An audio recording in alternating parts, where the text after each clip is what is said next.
तज जाहि भजत मुनि जप तप, ये तप।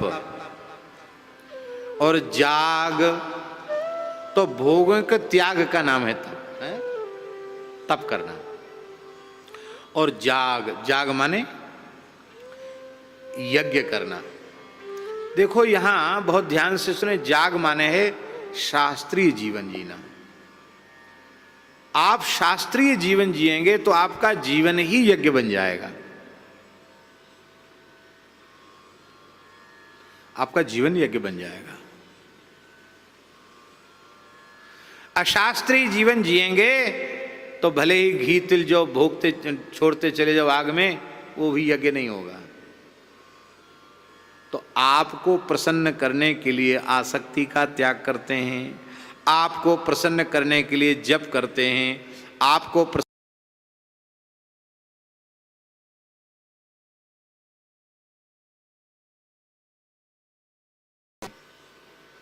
यही निर्जला एकादशी भगवान माघ शुक्ल एकादशी को बना देते अथवा पौष शुक्ल एकादशी को बना देते तो महाराज तमाम लोग कहते कि भैया हम भी निर्जला करेंगे। ठंडी में तो कोई परेशानी नहीं होती, पानी के बिना रह जाओ। ओ महाराज भयंकर गर्मी, जेठ की दोपहरी, और निर्जला वालों का एक दिन पहले से खाना पीना बंद। खाना पीना तभी निर्जला हो पाएगा, तो अन्य की गर्मी रहेगी, दूसरे दिन प्यास ज़्यादा लगेगी। दसवीं को एक समय पाओ, गंगा दशहरा को, फिर निर्जला एकादशी, संध्या से सूर्यास्त के बाद जल लेना बंद कर दो। रात में जल नहीं लेना, सवेरे जल नहीं लेना, दिन भर जल नहीं लेना, फिर रात भर जल नहीं लेना। इसके बाद द्वादशी को फिर किसी वैष्णव को, ब्राह्मण को, साधु को बढ़िया सुंदर सुमिष्ट गंगा जल का शरबत पिला करके ठाकुर जी को भोग लगा के ठंडाई पिलाओ। इसके बाद फिर पारण करो, चरणामृत लेकर, भगवत चरणामृत लेकर पारण करो। तो कठिनाई होती कि नहीं होती?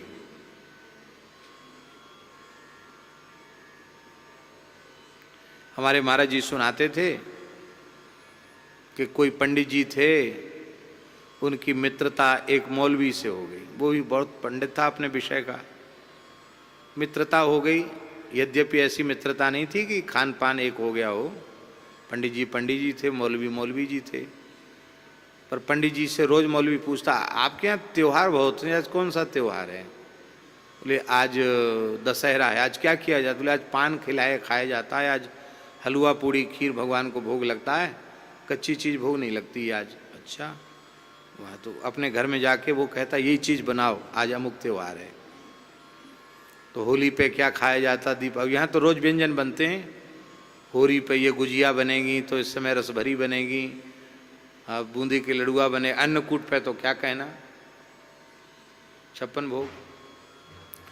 अरे बोले भाई गजब है, तुम्हारे हिंदुओं में जब देखो तब बढ़िया बढ़िया चीज़ खाते हैं त्योहार के नाम पे, वाह।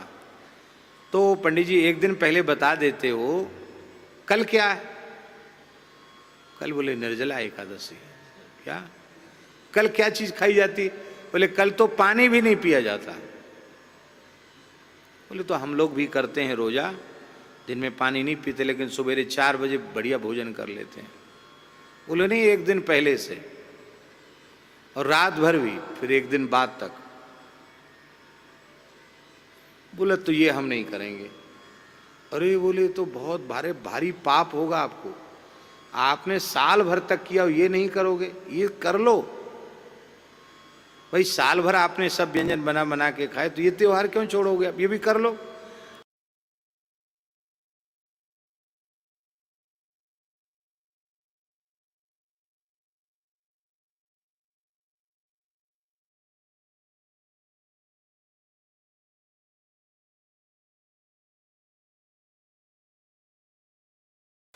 अब भयंकर पड़ी गर्मी, जेठ में गर्मी तो होती है। रात रोते रोते बीती उसकी बेचारे की। सवेरा हुआ, सवेरे तो शरबत पीने को मिलेगा। तब तक पड़ोस में किसी हिंदू भाई की बेटी की विदा हो रही थी। तो गांव में होता ना, बेटी की विदा होती सब रोते हैं, तो सब रो रहे थे। तो रोने की आवाज़ सुनते ही माताएं घर से बाहर निकल के दौड़ती हैं। उस मौलवी की जो गृहिणी थी वो बाहर झांकने लगी, तो वो डांट कर बोला, अरे कम वक्त क्या देख रही है, कोई एकादशी व्रत वाला मर गया होगा, हम मेरे लिए रोने की तैयारी कर।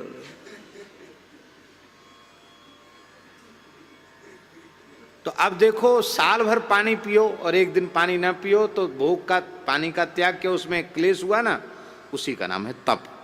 उस क्लेश से पापों का नाश होता है, शास्त्रीय तप है।